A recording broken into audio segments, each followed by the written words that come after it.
All set up, ready to go. Gonna be a chest day. Again, we're going to the Y. This will be like, I don't know how many lifts in a row. Pretty much every lift this week. It's the YMCA. This one's, it's pretty much the home gym. It's where I've been going ever since the beginning. It, uh, eh, it kind of got nerfed. They had a couple of machines when I started, which they got rid of. Not really relating to chest, but they used to have this sick bicep preacher curl machine where it wasn't like a handle on like a lever arm, like a leg extension. Like it wasn't like that. It was just like a preacher bench with a cable stack, and it was you'd hold on to just a regular cable. So I guess it'd be close enough to just moving a preacher bench in front of a cable stack, doing preacher curls like that. But I've tried doing that and it never feels the same. I guess somebody broke it and they just didn't bother fixing it. But in terms of the actual chest workout today, same as normal. Heavy pressing in the beginning, and then, more concentrated isolation squeezing movements towards the end. Right? So one thing I've done, or I'm not going to predict exactly what I'm going to do right now. I got to kind of wait till I get in there, see how I feel. But I could foresee maybe doing some sets of incline bench, maybe some incline Smith, potentially. So that would make up the heavy pressing portion, and then move on to some cable presses, cable flies, and/or pec deck, and that would be, the lighter isolation squeezing movements. So, in the beginning with the heavy pressing, right? I get a ton of comments. You got to control the eccentric. If you could control the eccentric, or just imagine how big you'd be if your form was perfect. I seriously do not subscribe to that logic, right? Like I could sit on the incline bench after I warm up and do 315 for I don't even know how many reps, maybe like fresh, maybe upward of 15, maybe even close to probably 20 on a good day. I'm not exactly sure, but let's just say 15. Uh, Perfect form, complete lockout, nice and slow. For me, I feel like I just want to do quicker reps, heavier, stay in that lower portion of the movement, constant tension on the chest. That's what feels good for me. But if that's your prerogative, you want to make sure you do every rep absolutely perfectly, then that or my style ish. As long as you make your sets hard and you actually go all out, you'll make some gains, right? This shit isn't it's not like the idea of stimulating a muscle to grow it is this exact pinpoint method, and you have to do it the exact perfect way, or else you're not going to make any gains, and your muscles are going to shrink. No, not even close, right? I could sit in here and do a completely different backwards workout. Like, for me, I always preach heavy pressing and then heavy flies, or no, heavy pressing and then squeezing flies at the end. But I could do whatever random ass mix of chest movements, and as long as every set I actually go hard, maybe do a little bit of progressive overload, make sure I seriously, push the weight for as much as I can do, 10ish reps, then you're gonna have a good lift, right? So that's sort of where I start to say, don't just listen to what anybody else is telling you to do, right? For me, I would say the best lifters, or at least the guys who are probably going to have the best lifts consistently, are the ones who actually figure out what works best for them, right? So if for whatever reason you hear me say, don't do pec flies before heavy pressing because you want to maintain your strength, right? That's my logic for me. That's what I like. That's sort of what I endorse. But let's say you love starting chest with heavy flies. You get a crazy pump, and you've made consistent gains over time. Then why the fuck would you stop, right? Obviously keep an open mind to new shit.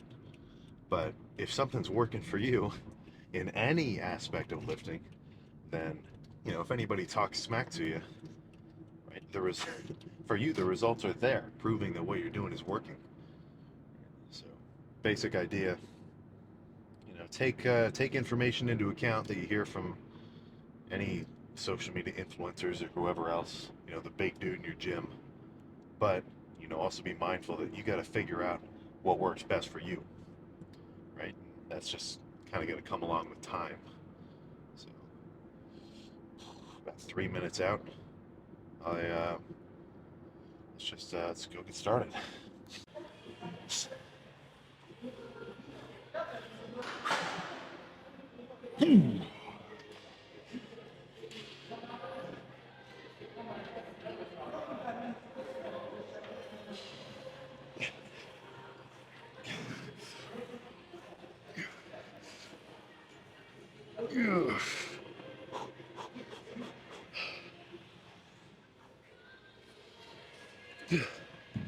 Oh, all right, make that into a drop set. That's a little too heavy.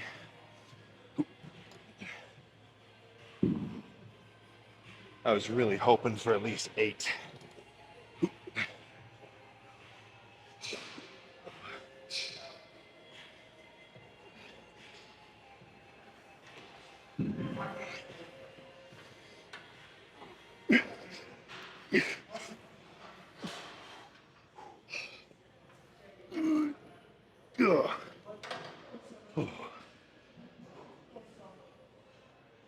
Okay.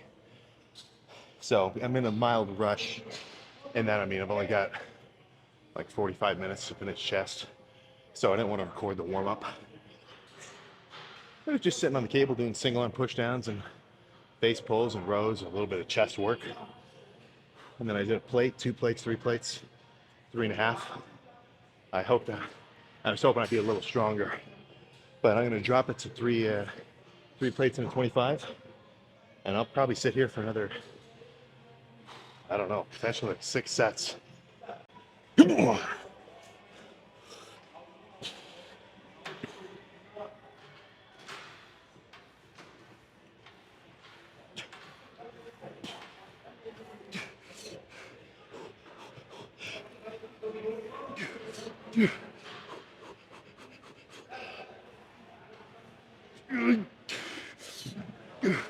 Oh fuck. Yeah. Oh damn. Okay, I'll call it at 7. But again, typically 8 reps is my minimum. But if you're right on the edge, you're probably all right. But let's say you're like me, you overestimated your strength. And on a machine like this, maybe you got only like 3 reps. Guaranteed. Well, not guaranteed you're not going to get any growth from it, but I'd rather do way more volume. So that's why I'll throw a drop set in after. Now I got to drop the 3 plates.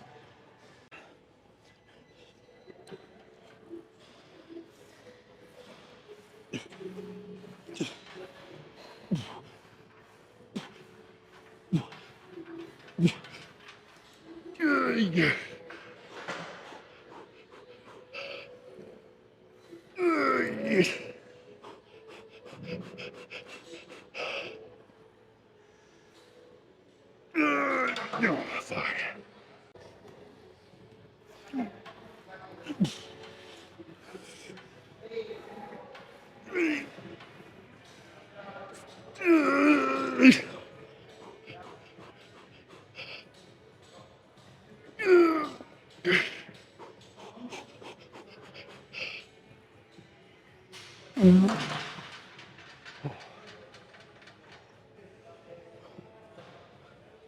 This is the first time that I've had to bench below 3 plates on Smith machine. But fuck, man, I'm not getting the reps I want to hit.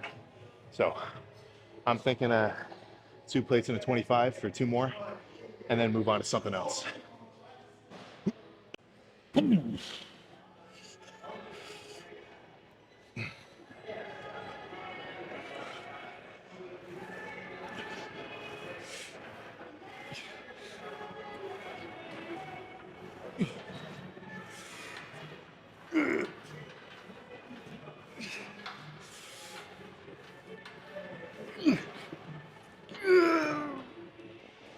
Oh. Oh. All right, one more of those will be perfect, and then I don't know what we'll move on to next.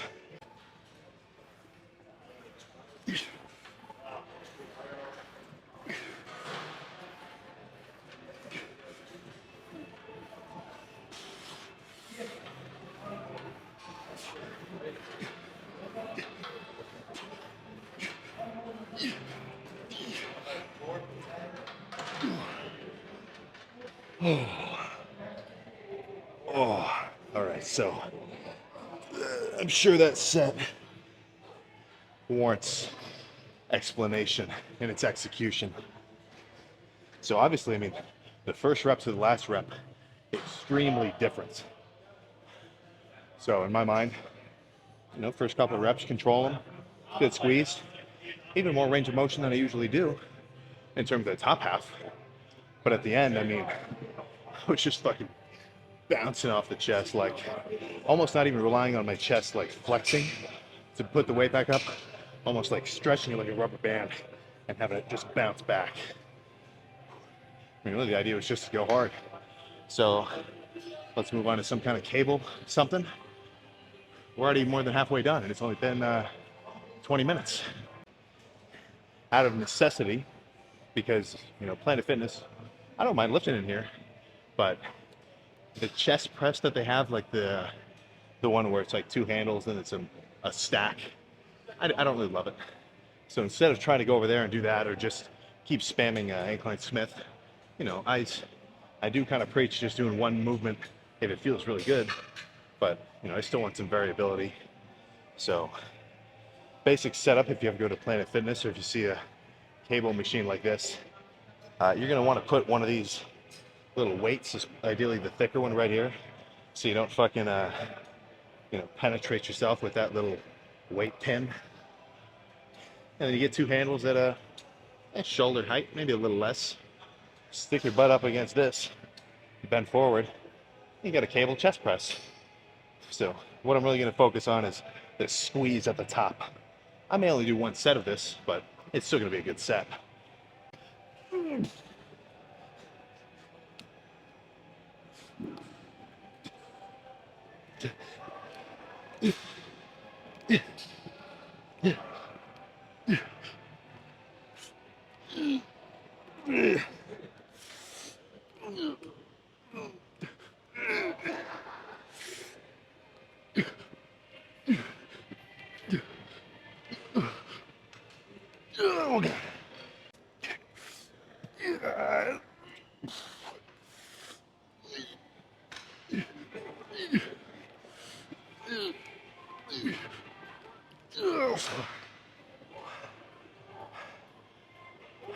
Let's move on to a set of pec deck. Oh. No, so the pec deck was taken, but now I'm already on. He's leaving now, but I'm already on cables, so whatever. Basic idea, stand right in the middle, all the way out, all the way in. It's pretty basic shit.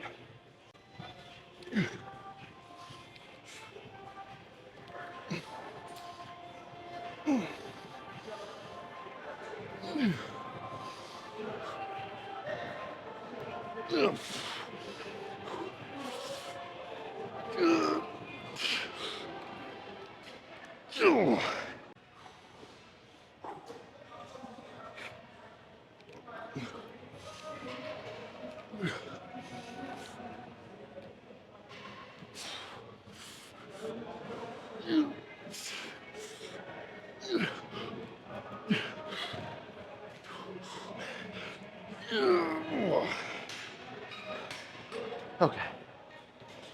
Last set, I'll do a drop set. First part will be normal, right in front of me. Then I'll drop the weight by about 20, so I'll go from 50 for the first part to 30 on the second part. And instead of doing the flies, up right in front of me, I'll bend over. I mean, it's basically the same shit, it just feels a little different.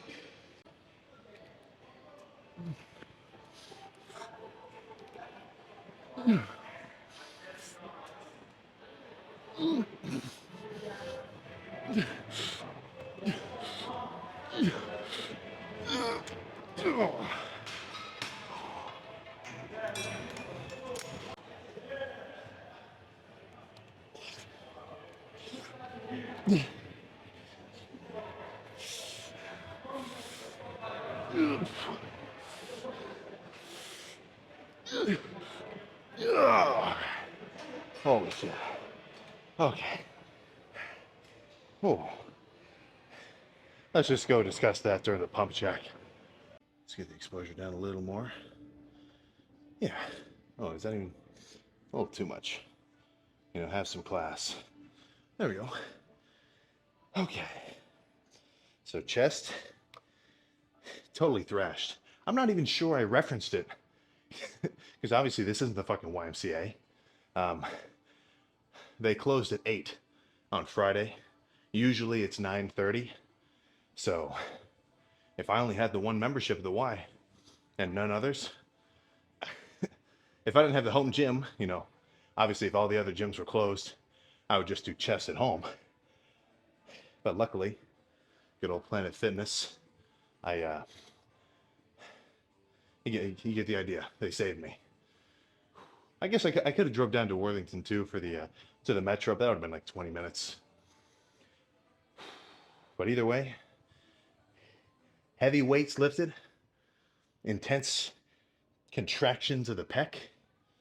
You know, I've never been pregnant or given birth. I'm sure you could already tell that, but those are some pretty gnarly contractions. They're really starting to fucking burn. One thing too that's a little bit different in terms of the sensation of the reps was that last drop set. Right? Obviously, I'm doing the same thing. It's a fucking fly. But lighter weight bending over like that, something about it, it just feels like only my chest is firing. You know, when I'm doing them up here, I get a little shoulder. Good to throw in some variations. So I kind of wanted to sweat today, so I threw the crew neck on. Let's see if there's a freaky pump underneath. Rhetorical, of course. I know there is. Oh, this is going to be a bitch to put back on.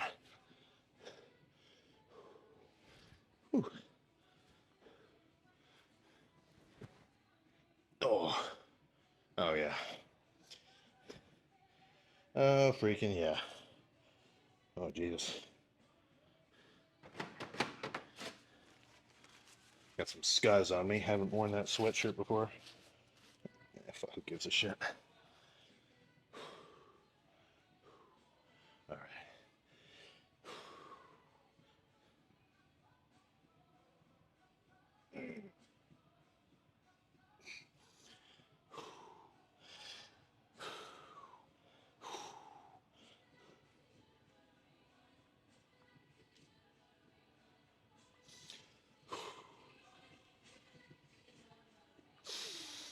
Oh my goodness.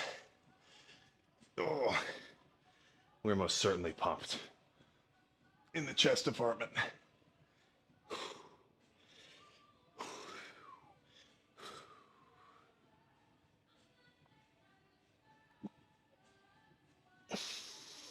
Oh.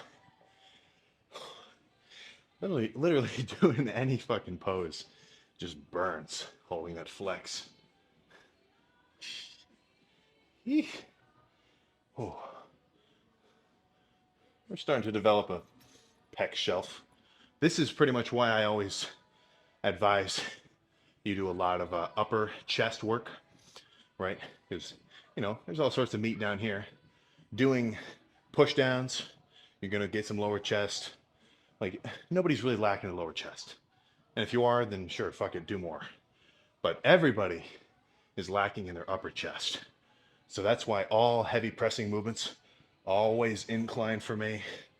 Flies, I'm a little more lenient. You know, I'm just trying to fucking pump the shit out of the whole thing. But heavy pressing, I've I haven't done flat in forever, and I've never done decline, or at least I've never had decline like in the routine.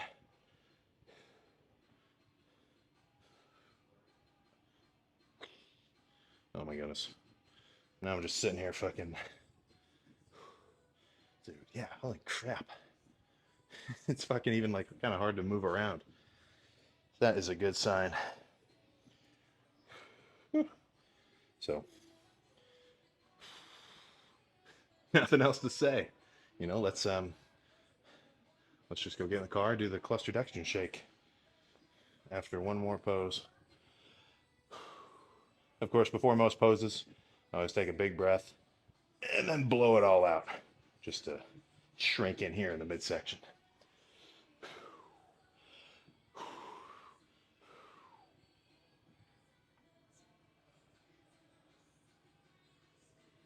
Oh my god. Oh, all right, we gotta get out of here. I'm fucking gassed.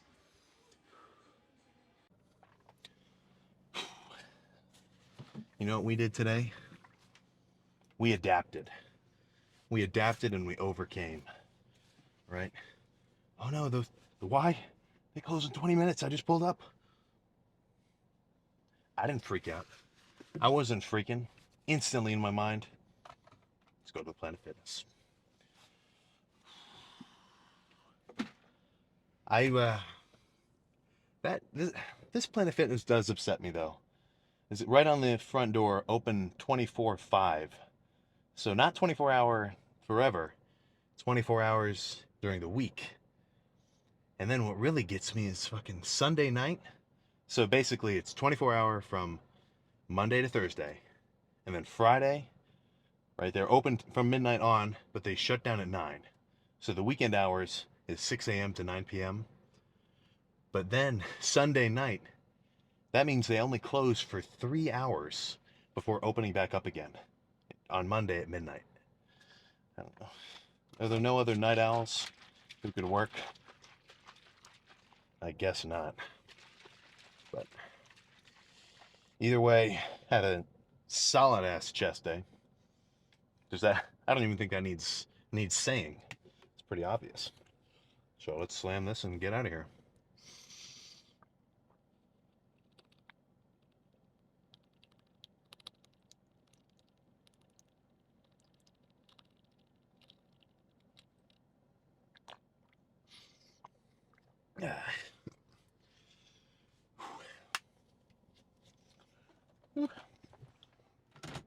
Some cluster dextrin, unflavored, straight to the gullet, plus some milk chocolate, hostile protein.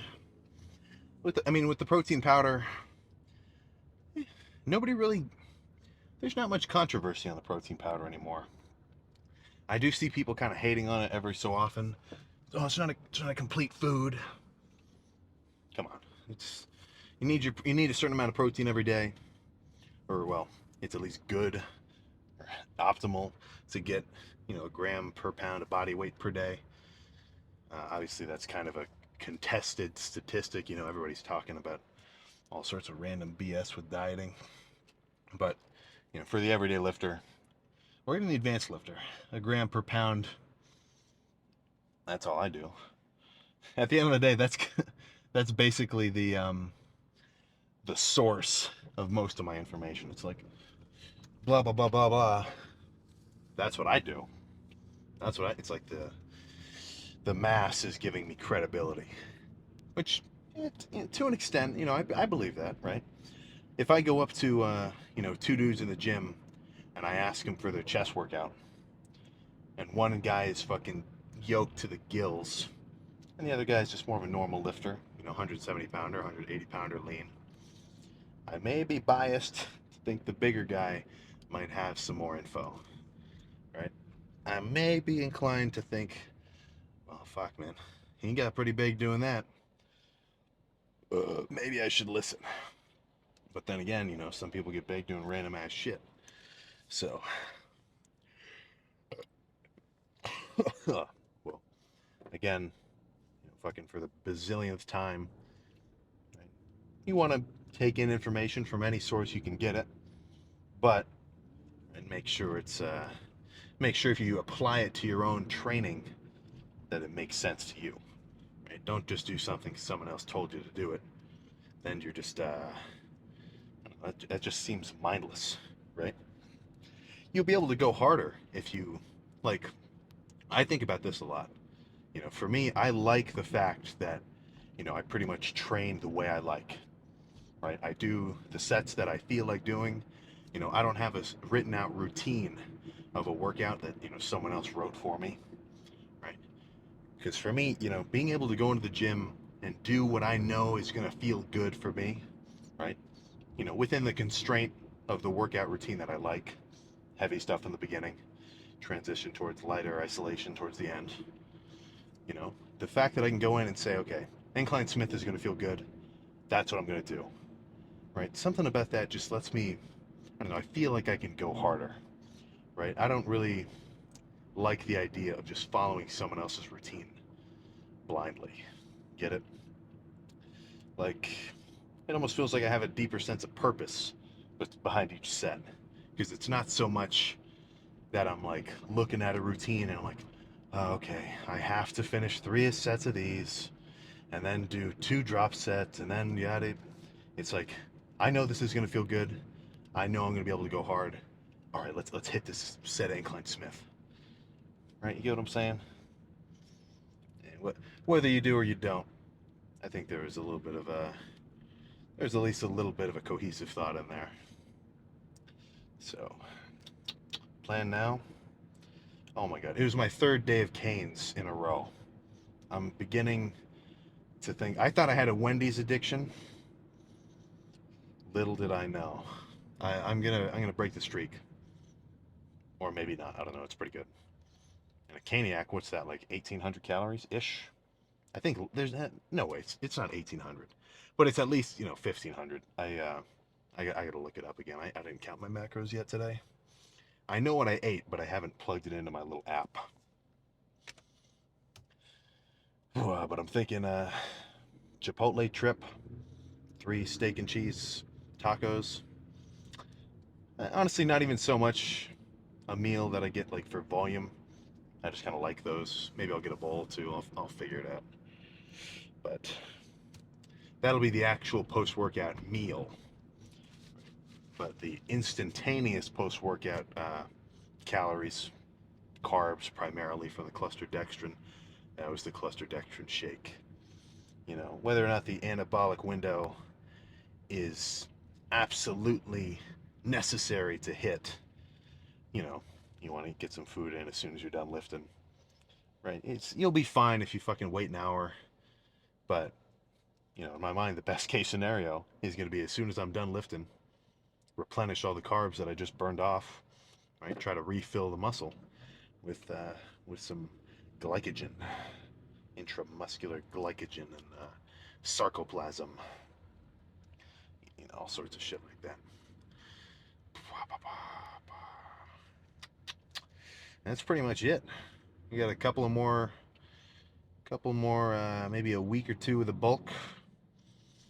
At this point, it's not necessarily so much that I'm going to gain a pound each week, but I'm kind of just really locking in the weight that I've gained, right? Because, in my first month of the bulk, I went up like 10 pounds, right? But a lot of that weight was just carbs and water, because when I was dieted, I was pretty flat. So if I were to have stopped the bulk after that 1 month, those 10 pounds that I put on, quote unquote put on, they would have just fallen right off me. Right? That's a badass right there, revving his engine. What was I about to say? Yeah, so if you're, it's been a while since I've said this speech. If you're teetering, if you can tell that you've been a little bit plateaued with your training, you just kind of go lift, you go home, you sort of eat whatever you want. In the sense of like, when you're hungry, you eat, like maintenance style. You take your protein shake, hell, maybe even take your vitamins. Good for you.